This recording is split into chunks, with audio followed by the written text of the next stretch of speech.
Welcome to the Round 6 podcast, a weekly roundtable discussion featuring a variety of automotive subjects, interviews, special guests, and stories, hosted by the Round 6 Gearheads.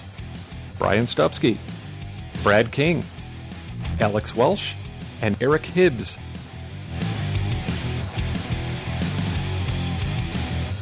On this episode, we continue right where we left off with our good friend Carson Lev.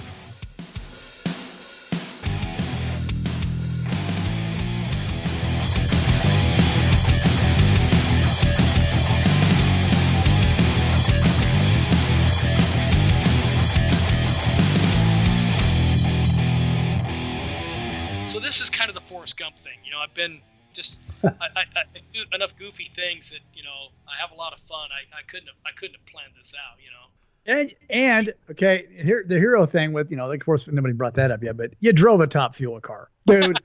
Come on, man. Let's do the drill. Truth in advertising. If you can say that I melted or actually I welded a clutch together because of poor driving technique, yeah, I drove a top fuel car. Yeah. Still drove a top fuel car. That's a 2-for-1 right there. Yeah, I had being in drag racing and hanging around it all the time. I always, like everybody else in the bleachers, thought, "Oh man, if I could just drive one, if I could drive one." Well, we had an opportunity. When I was on scholarship for gymnastics at Long Beach State, a friend of mine's dad had a top fuel car, and his son was a crew guy and was a pretty competent driver. And the dad said, "Look, if you guys will pay to have the injected motor built, I'll give you the old top fuel chassis and body, and you can run that as an injected class car when we run top fuel. We'll tune it. We'll do all that for you." My problem is I was on a gymnastics scholarship, and as competitive as my team was, this was college where it wasn't my friends from high school. It was college where everybody came together from different places. I knew that if any of them ever saw me at a racetrack, I would lose my scholarship because I signed that document saying I will not hang glide, I will not parachute, I will not motorcycle race or ride, I will not drive race cars. Oh. And I knew it would never happen. So I first had the dream when I was 12 years old, hanging out at the drag strip with McEwen and Prudhomme and all those guys, and Jim Dunn and Mert Littlefield, all the Mooneyhams, all those guys. I had that dream. I didn't get the dream until I was 52, so that was 40 years later. I was at a Hot Wheels event at the NASCAR track with the Petties, and Richard Petty, we sponsored him in Hot Wheels, is another guy who's just a great gentleman. He would call me and Larry Wood and he would always say in a Southern drawl, "Hey, y'all want to come out here and help us scuff some tires?" Which meant, you want to come out here at the driving school and just put some laps on cars. And Larry and I would always tell our boss, we have to do some research. There's a new deco, there's a new graphic, there's a new layout. The transporter changed. We've got to do these changes, which was a total bullshit story. Whenever they were out at Fontana, Larry and I would just run out there to drive the cars from his racing school. And they would give us all the training, and they would teach us how to drive. And damned if every time we went there we didn't get faster and faster. Well, one period of time for like 30 to 45 days, I had the track record as the fastest rookie, meaning a non-professional driver. And it wasn't that I was fast, it's that I had a really, really good instructor who basically told me the whole concept of apex and continuous motion and momentum and how a flywheel works. And if you make enough laps, you don't have to push the gas further, you release it, but you go faster by just simply staying in the right path. Effective use of inertia and how not to scuff the tires. Anyway, so I had this. So we're at a press event, and they're talking about the upcoming season, and they're doing all these accolades, and damn it, they don't give me a trophy for being the fastest, non-professional guy. Well, of all guys in attendance that day was Tom McEwen, the drag racer. And I've known Tom since I was 12. So he comes over to me and he says, "That ain't shit." He said, "You know what? In my business, we drive so fast you couldn't turn. Even if you turned the wheel, you'd still go straight." So he goes, "If you had any stones, you'd drive a top fuel." And I said, "Tom, I tell you what, if anybody be dumb enough to put me in their car, I'd drive it. That's been a dream, since I was 12. He said, "Well, I'm the editor and the advertising director for Drag Racing Magazine. If I pay for you to go to Frank Hawley's drag racing school, will you write a story for me?" I said, "You're on." Jeez. So he set me up to go to the Frank Hawley drag racing school. This is super comp. And so I went through that. Jack Beckman, who's become a great friend of mine, the funny car champion, was my instructor. And Jack rode me like a dime store pony. He just teased me. "Oh, you work for Hot Wheels, those little toy cars? Oh, this will come natural to you." And then when we had to state our goals, I only had one day to get my license as a 2-day class. And I said, "Well, my real goal is I'd like to get a license in one day because I can't come back tomorrow." And Jack looked at me and laughed. He said, I can count the guys on one hand that have been able to do this in one day, and I don't think you're going to go to my next hand, Carson. Yeah, I don't think you got it. Well, I was able to do it in a day under great pressure, great duress. I literally at one point had to walk underneath the bleachers and have a talk with myself that I'm a grown man. I have a job. What am I doing this for? Why am I putting myself in this pressure cooker? Because it was very intense. But in a weird way, it was therapeutic because all I had to worry about was that car. Not budgets, not staffing, not schedules. Just all you had to do was worry about that car. Right. You have to make 3 full passes for Jack to be happy, and you have to do it within the national average.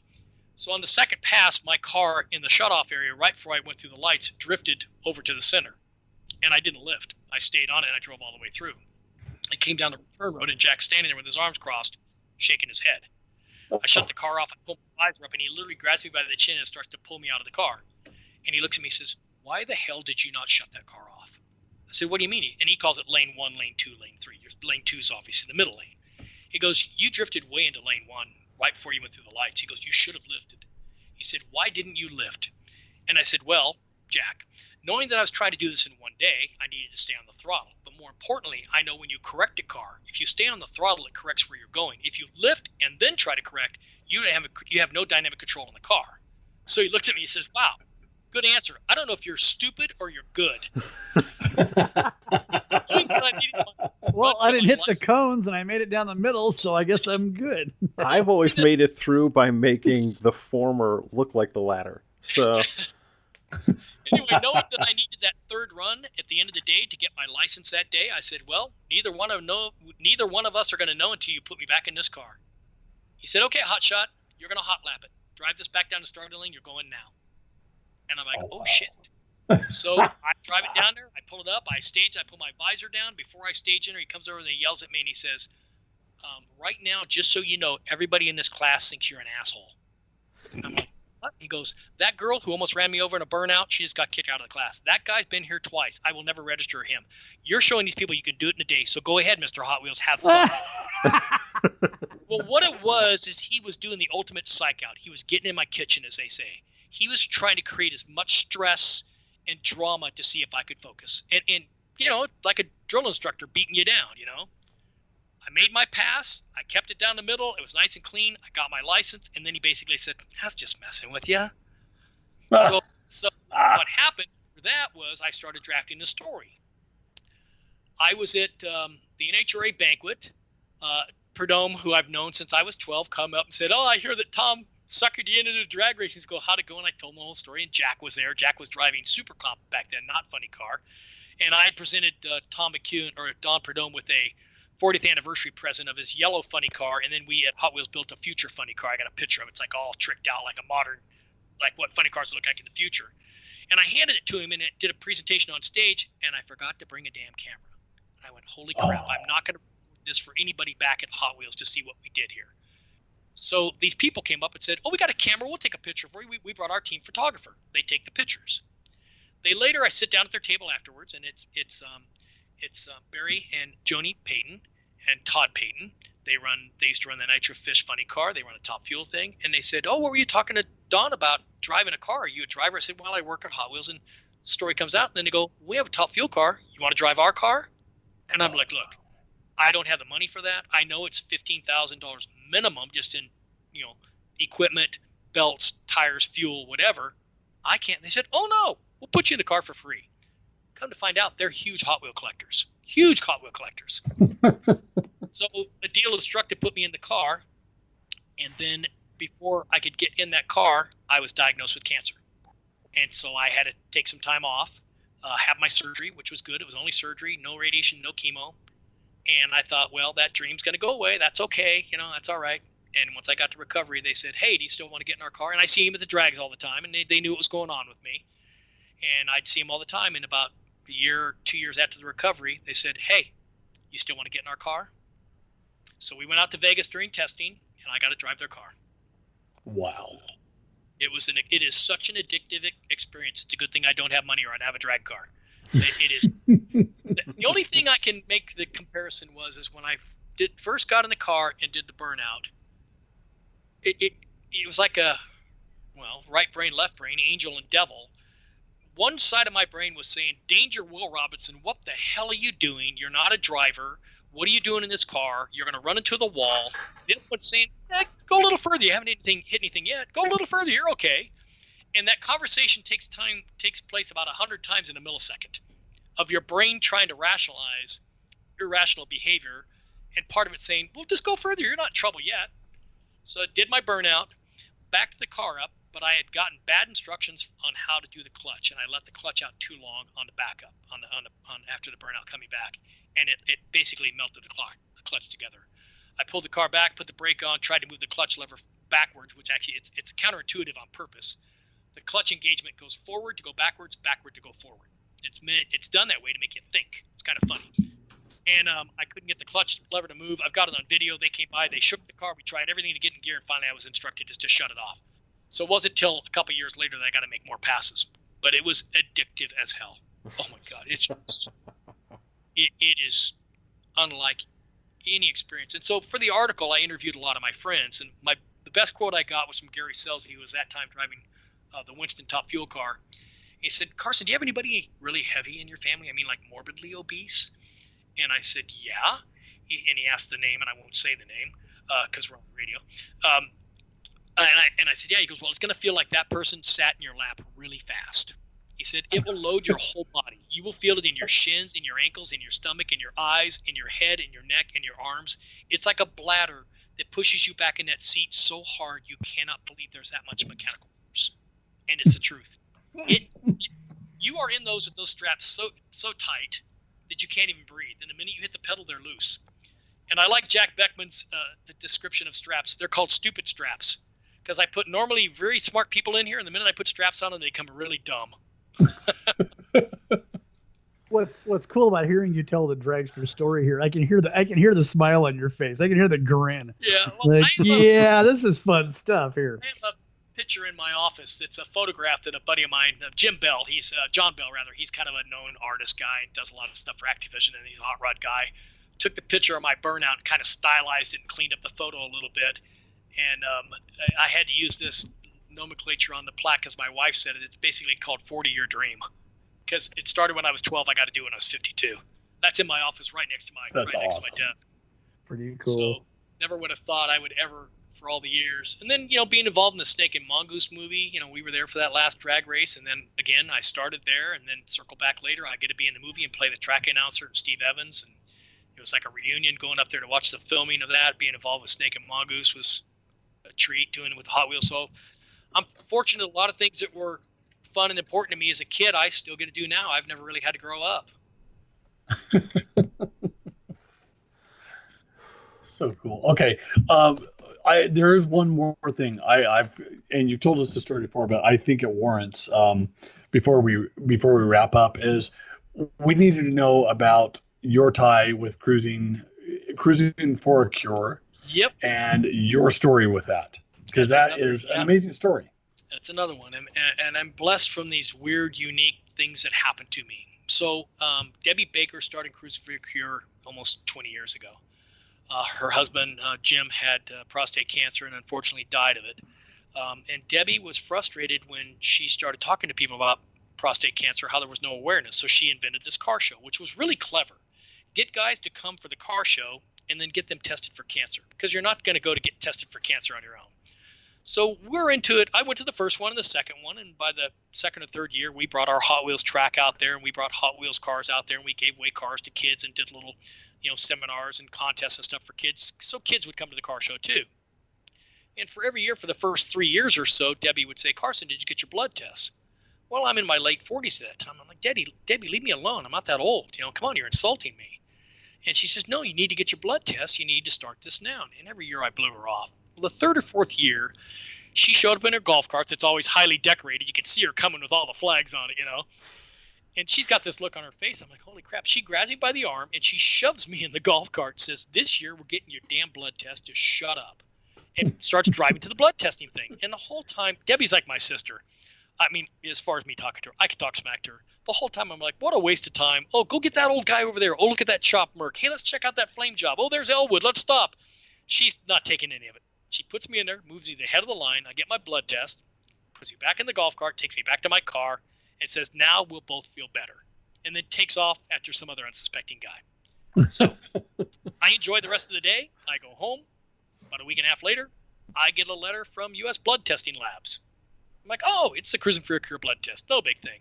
I open it up, and I see the number. I know what the number means. In big bold letters, it says, see your doctor. My initial PSA was 5.2. 4.0 is the threshold for men that are literally in their 70s and 80s. Anything over 4.0 is kind of an indicator you got something going wrong. And I'm 5.2, and I'm 49 years old. So I go to see my family doctor, and he says, you're too young. No. Are you still riding your bikes? Well, I was doing triathlons. He goes, oh, you got prostatitis. It's just inflammation. So they treat me for that. Goes up to 5.4. Oh, you got hyperplasia. That's when you have too much fluid in your glands, and it causes a false thing. They treat me for that. It goes to 5.8. Oh, you've got an infection. You got a urinary tract infection. Let's treat. They tried it 6 months as my number kept going and going and going. After 6 months, we make the decision to do a biopsy. They take 5 samples of tissue from your prostate gland, which we won't get into the details of that, but it feels like someone takes a bite out of you from the inside. It gets your attention. And one of those comes back as positive for cancer. So I called Debbie, and I said, Debbie, I just got my results.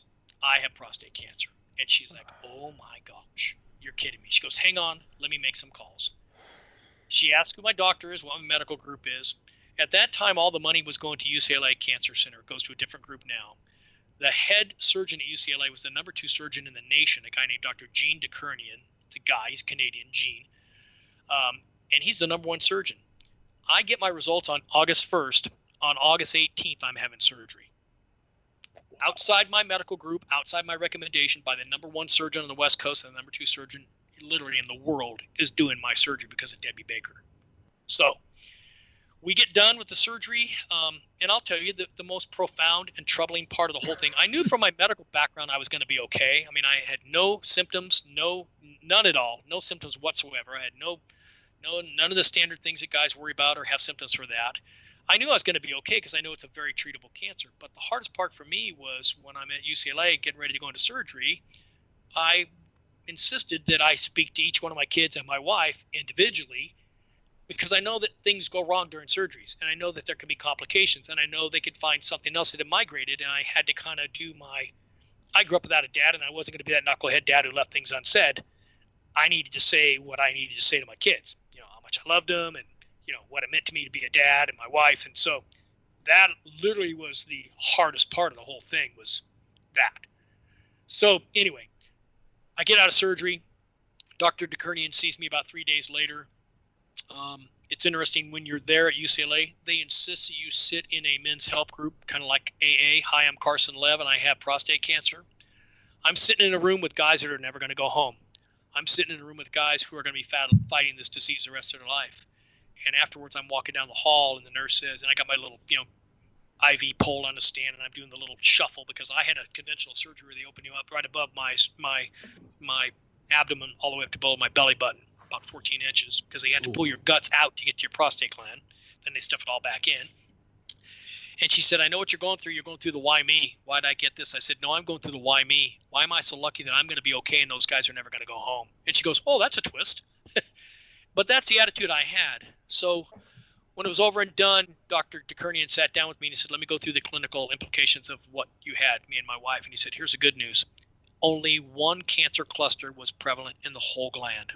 Everything else we took, no margins, no other cancer. You literally only had, of the 5, you had 1, which is 20%, but you still had cancer. He said, but I don't want to make you think that everything's okay because that was a very aggressive cancer. Had you waited for a symptom, it probably would have been about 10 years. And at that point, when you had a symptom, I'd been fighting to save your life. You'd been happy if I sent you home peeing in a bag. So with prostate cancer, the big concerns for men after surgery is incontinence and impotence. Because I caught it so early and had no symptoms, I didn't have to worry about either one of those because my surgery was minimally invasive and they were able to save all the nerves. So I didn't have to have a complete removal. So I was fortunate. But DeKernian came up with a phrase that I have called Debbie ever since. He said, let me tell you something. Why did you come? Tell me the story. What led you here? And he said, oh, Debbie, yeah, Debbie. Oh, yeah, she does that car show. And he looked at me and he said, let me tell you something. that lady is your guardian angel. Had it not been for you, had been for her, you would have been in the battle of your life. He says, you need to really, really thank that lady. And so I always call Debbie GA, or guardian angel. She comes to my birthday party almost every year. She comes at Christmas. I see her. She is like a part of our family. And so I insisted that because of that, I try to be as honest with what happened to me, because when I was at Mattel, before I took my leave, I announced to my boss that I was going to go and have surgery for cancer. And they said, well, you're on really good terms with the CEO. He's a car guy. You've taken him to drag racing events and NASCAR. You need to tell him if you're gone, he'd be upset if you didn't tell him. So I went and told him. He's the CEO. His name was Bob Eckert. And I told him, I said, look, I think I'll be okay. But I didn't know clinically what was going on yet. I just knew that, only one, of 5 samples, 1 came back cancer. So there could be a lot of other cancer in there. But I kind of felt like I'd be okay. Anyway, he said, hang on. He goes, I want to introduce you to somebody.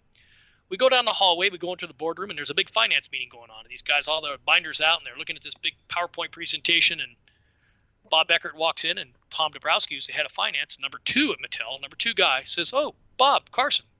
And Bob, who's the CEO, looks at Tom. He goes, is this meeting this important?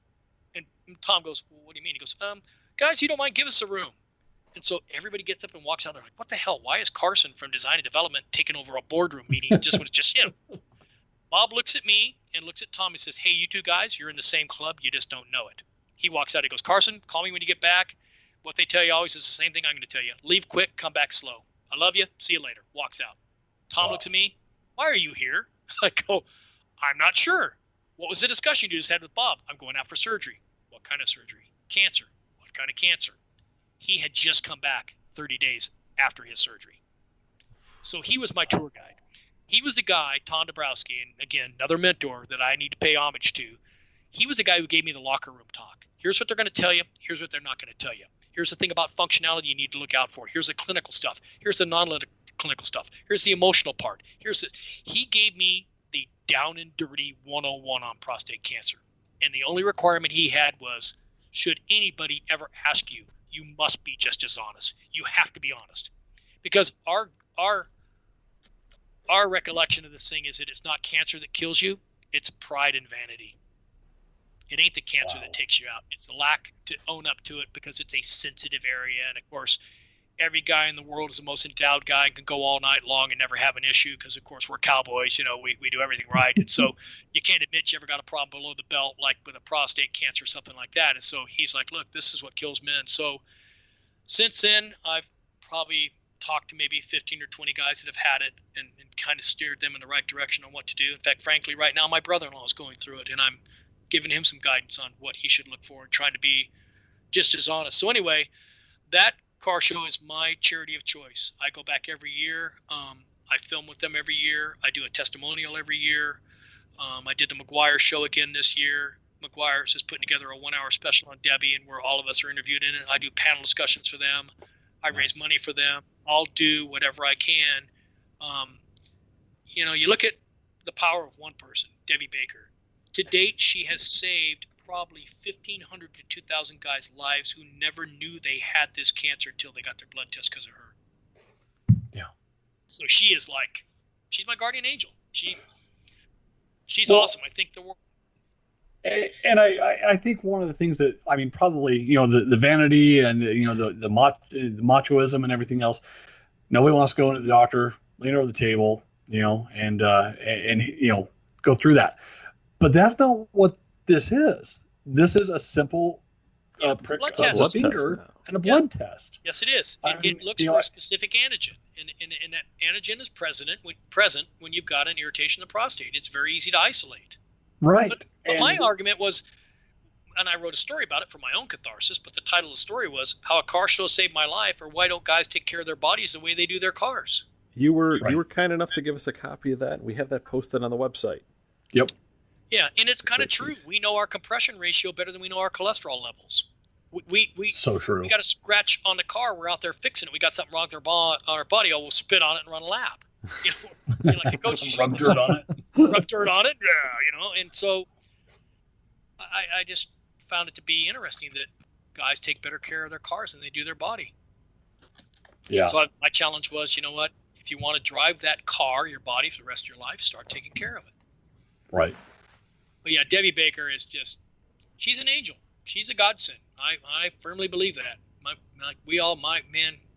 She's very special to all of us. Yeah.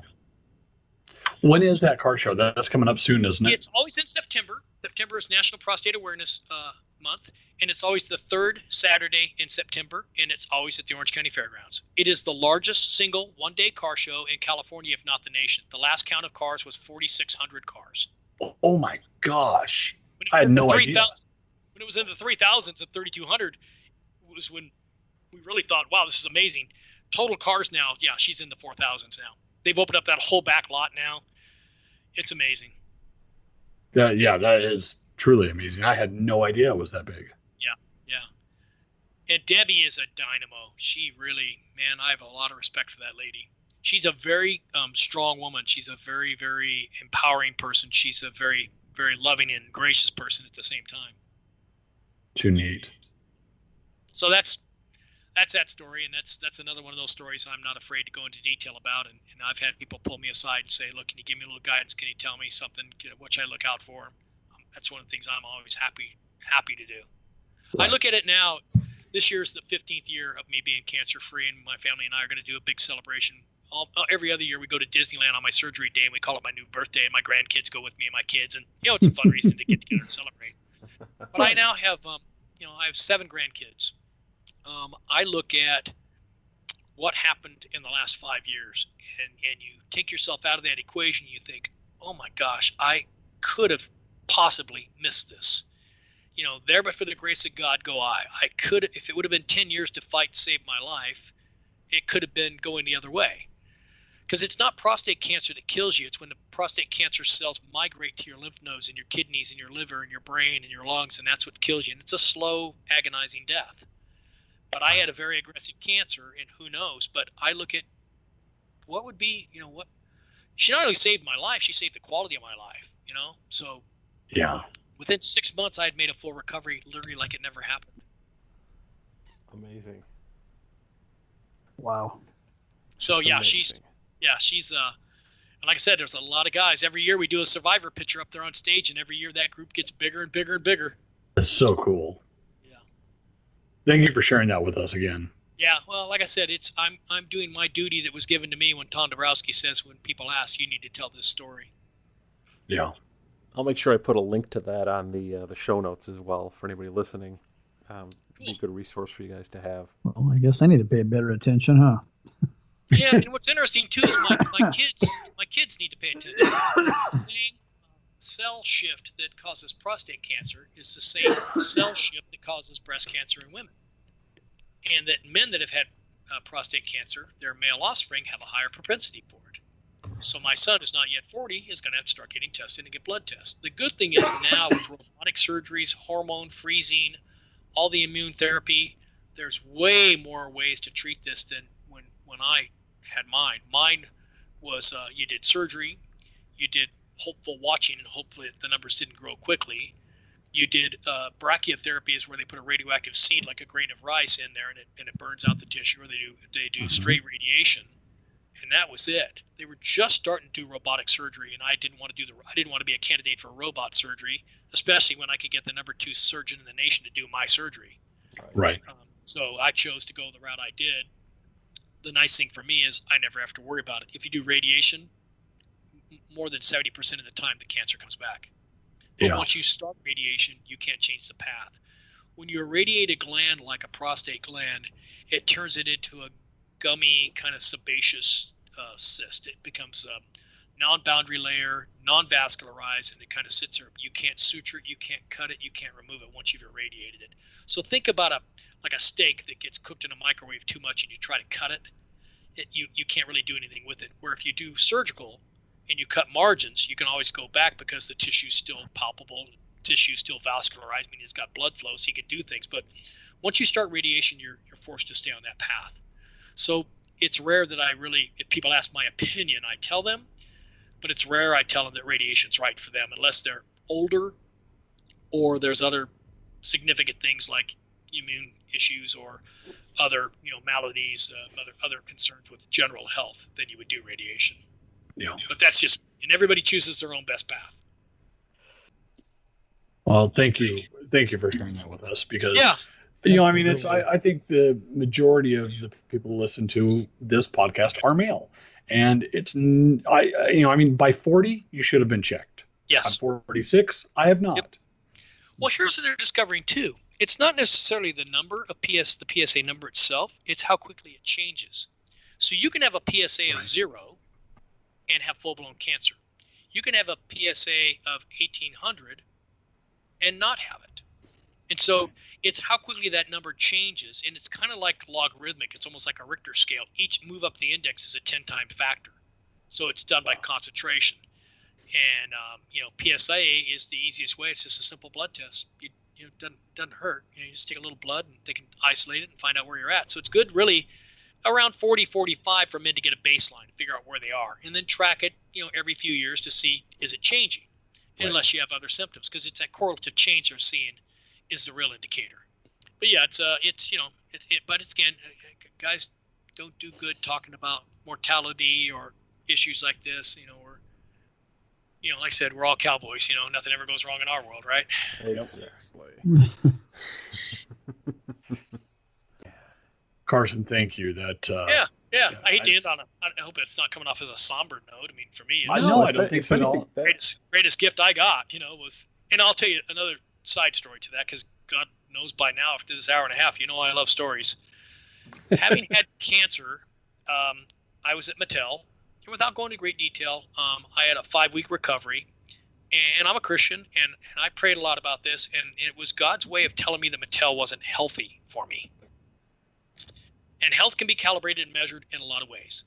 When I delved down into it further, I'd realized that I was carrying, metaphorically, a lot of stuff. I was doing a lot of things at Mattel. I was doing a lot of things with clients. I was doing a lot of stuff around my local community with school board and park and recreation. I was doing a bunch of stuff at drag racing. I had a lot going on. And the message I was getting was, because I prayed a lot about it, was that I'm carrying too much stuff. You got to set something down, because I like to do a lot of stuff. And so the message to me was that Mattel's not healthy for you. And we'll save that story as to why I came to that conclusion for another time. And you've got to set down the car thing.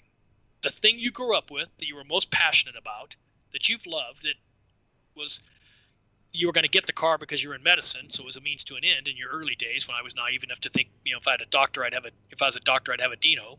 And then finding my way to Hot Wheels, the ultimate job, just was able to do so many fun things there and be an entrepreneur and build businesses. But now it's time to set that down, almost like a runner who has to pass a baton to someone else. It was clear to me I needed to leave that job, and I needed to walk away from the car thing. The amazing thing is, once I had the gumption and the faith to do that, and it took a lot of work, the minute I set that down was when I got a call from Chip Foose saying, "What are you doing right now?" I said, "It's funny you would call. I'm getting up the nerve to quit this place." And he said, "Oh my God, we've talked," and Chip and I go way, way back. Lots of very, very direct and gut-wrenching emotional discussions. He and I have shared a lot with each other, and he's one of my closest confidants. And he said, "Really, you would leave it?" He goes, "God, the TV, the recognition, the stuff you do, the power of influence." I said, "Chip, I can't keep that job for that reason. That means I'm keeping this job for ego, not because of what I'm doing or feeling." I said, I can't stay for that. I'm going to leave." He said, "Really?" I said, "Yeah." He says, "Well, good. Lynn and I decided we want you to formally negotiate all our contracts, run our business, do our sponsorship, do our licensing, and run the shop." And I said, "I'm in." Yeah, we decided this. So what I learned was, and this is just my spirituality, I'm not trying to be overtly Christian, but what I learned was I was being asked to set something down, not because I was going to set it down permanently, but almost like a test. Like, is your faith strong enough in me, Carson, that I've guided you through your careers, and I've prayed for every big career move I've made? But do you have enough faith that you'll do this? And when I dropped it and put it down and walked away, it came back 100 times bigger. Wow. And I get to work with my son. I get to work with people I admire and respect. I get to build a fun business. But I know where it came from, and I know where it started. And I know where that gift came from. And it's a good awareness for me, because I know that I can get a little full of myself. I know I can get a little egotistical. I know I can get a little conceited. I know my faults. And I know that, as with any of us, some of this can run away with us. it was a good smack upside the head when I went through that. I mean, I wasn't coming home kicking the dog or yelling at my wife. I wasn't doing any of that stuff, but the only way I could say it is that we all have a natural pendulum of our center and the far left we'll go to and the far right, and the range of what we accept by values, by financials, by emotions, by any way you want to measure it. And I realized that every year my center was being reset ever so slightly. And my fear was eventually things that I would never would be things I would accept in the fringe, and then soon they would be commonplace. And they weren't things that were illegal or unethical or bad or wrong, but there were things of how you treat people and how you delegate responsibility and how you judge and how you reward and what corporate jobs want you to do. And I realized that I didn't want to have my pendulum reset. That for me, I'm not judging me against anybody. I'm not better in any way, shape, or form. I'm not up, down, right, left, white or whites, any way you calibrate it. I just have to do for what I think is best for me. Right. You're only judging you against yourself. Yes. Yeah. Sure. Yeah. Yeah.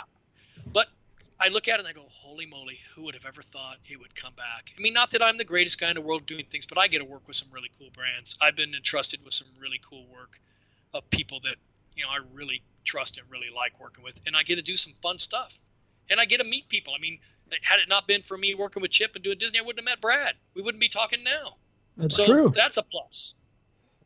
Well, I don't know if it's a plus, but it happens. I'll take it as a plus. You may think that I'm on the negative side. It's a plus. You're getting the bad end of the deal. I'm It's a plus for all of us. I think in our own way. So I just try to scale it that way. I try to make sure that I'm always being painfully honest with myself. No, nothing wrong with that. We get some fun stuff to do. We get some great blessings. We get some fun things that come our way, and some of them are challenging, and some of them are invigorating, and some of them are rewarding, and most of them are fun. Most of them. There are days when it is work. I had about a 3-hour negotiation conference on the phone today that really felt like work. The real definition of work. Well, you just bill more for those. You have to be. It's like playing poker. You've got to be strategic, and you've got to do things incrementally, and you can't give up a certain position, and you've got to really, keep it going forward. I've always told people that my negotiation process is like playing blackjack. Let's play with the cards up, you and me, and let's try to earn dollars by playing blackjack and being good. Let's not play poker where I don't know what you have, you don't know what I have, and you only get it by bluffing me or lying to me. And it's funny, early on in one of Chip's negotiations, I presented that as a strategy with a large OEM. And they said, oh, we like that. Yeah, let's play blackjack. Let's not play poker. So they asked me later on what I thought the fee for Chip should be in certain categories. And I said, well, gosh, you guys would have a better idea. And I named some of the people they worked with that were celebrities. I'm trying to be vague on this on purpose because I don't want to go back to any OEM. Heaven forbid that I would tell stories. God knows I love to tell stories. Anyway, I said, well, I wouldn't know. You've worked with these companies. We would be within these boundaries. And the guy negotiating with me, corporate guy, said, oh, I wouldn't even know what those people got paid, Carson. I couldn't tell you. So later in the day, he said, look, I've got to get to a budget meeting later in the week. Just give me a number. I gave a number, and he said, oh, my gosh, Carson, that's twice what I paid to blank celebrity and blank celebrity. And I said, geez, earlier in the day, you had no idea what those people got paid. Now all of a sudden, you know exactly what they got paid. I guess we've changed from playing blackjack back to poker. My problem is I'm a consummate smartass when I get mad. I will say things and literally later go, that was hilarious and so inappropriate. I had a VP in the medical field one time ask me about some computer technology stuff, and I had to keep explaining it to him. I said, look, I'm sorry you don't understand. Let me try this again. He goes, whoa. Are you calling me stupid? My response was, if you got to ask. Oh. Well. Yeah. Nice. Not so much.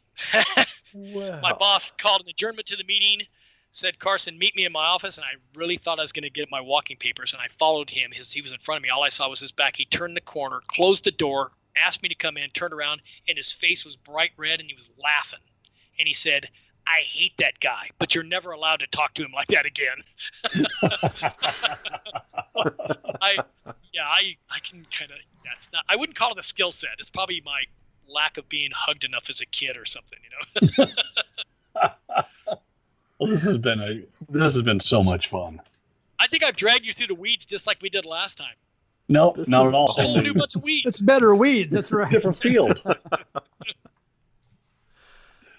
Oh man, this was incredible. I can't thank you enough for sharing what you did and being as candid as you were with some pretty personal stuff, man. I appreciate that. Yeah, my pleasure. My pleasure, guys. Thanks again, Carson. All right, you guys have a good evening. You do the Hey, same. you too, Thanks. All right, take care. Good night. Bye. Thanks again for listening to the Round 6 podcast. You can find this and all of our other episodes on our website at www.round6pod.com. And if you would please head over to iTunes, where you can rate, review, and subscribe to our podcast for free. Doing that helps us to continue to bring you great content and awesome guests like the one we had on today. Thanks again.